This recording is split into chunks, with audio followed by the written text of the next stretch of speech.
All right, let's get some more on this breaking news story. Joining us now, Democratic Senator Mark Warner of Virginia. He's the vice chairman of the Senate Intelligence Committee. Senator, thanks so much for joining us. What's your response to that defiant display from Secretary Hegseth?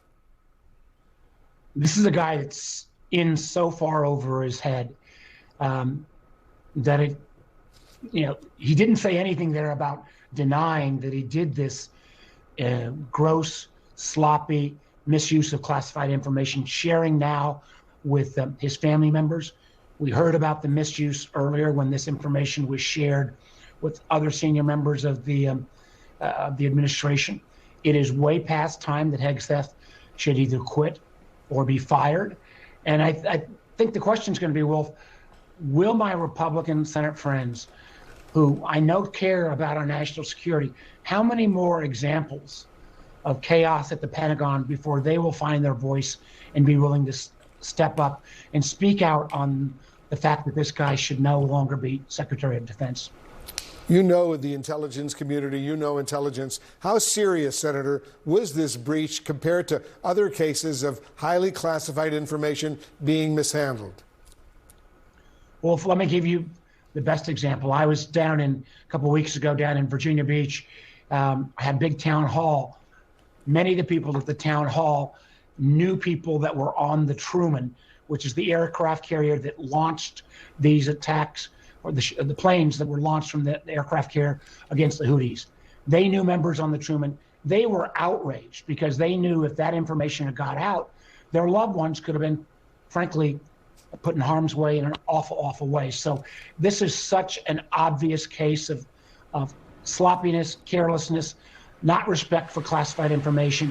And this is what is happening, I fear, all across the IC, is this group of individuals come in, try to politicize our intelligence, and frankly, in many cases, have put leadership in place that's incompetent. Is it that serious, you think, Senator, that Hegseth potentially should be charged with some sort of crime for violating top national security secrets? I'll leave that for lawyers to make that determination.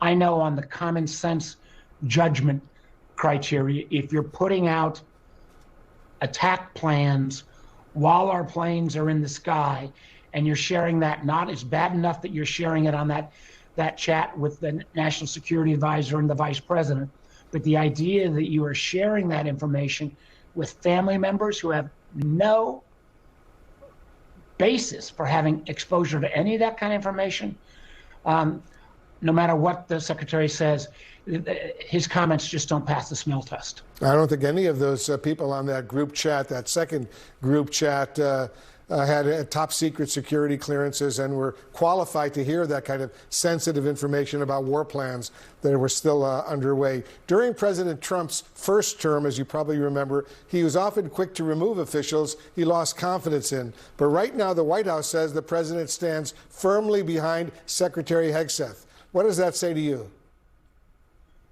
Well, it says to me that this is a president without any boundaries and without any other adults in the room that say this is, not about the president's feeling at a moment, but it is about the men and women who protect our country in the Defense Department, in the armed services, who I can pretty much assure you don't have much confidence. You saw some of the folks who left this weekend or are fired, saying that there's total chaos at the department. And that creeps through if our men and women in uniform start to lose confidence in their leadership. And I'm afraid that is happening real time. I think it's significant, Senator, that even Secretary Hegseth's closest advisors are sounding the alarm about his judgment and the turmoil inside the Pentagon right now, and it is severe. How do you think America's adversaries are reading all of this chaos? Well, it's a great opportunity for China. It's a great opportunity for Russia to continue to push against Ukraine. Since the president in less than 100 days has managed to alienate virtually every ally we have around the world, whether it's through his tariff policies or his kind of pettiness with Canada, threatening to throw them out of the Five Eyes. I worry that what had been our strength, Wolf, for literally decades was that we had friends and allies around the world that could count on us. They already had that trust, I think, undermined. Then you've got the economic travails with the tariffs, and now you've got what appears to be a kind of a Keystone Cops group of leadership over the Defense Department. None of that bodes well for the safety of our country. So is there evidence that close U.S. allies, NATO allies, are now reluctant to share very sensitive intelligence information with the U.S.? I am not going to comment on that other than the fact that we'll never fully know because you don't know what's not shared.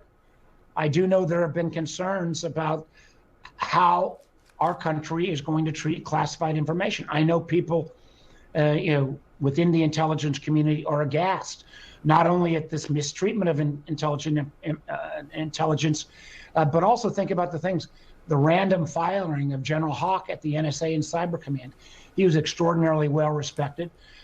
There's still no explanation of that other than the fact that right-wing conspiracy theorist who denied 9/11 and said school shootings are made up, Laura Loomer, came in with this list, and suddenly a General Hawk who's well respected around the world is fired without cause.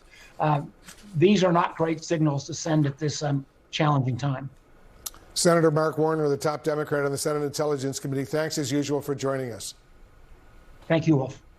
And coming up in the Situation Room, Wolf, we're going to speak to the attorney for the man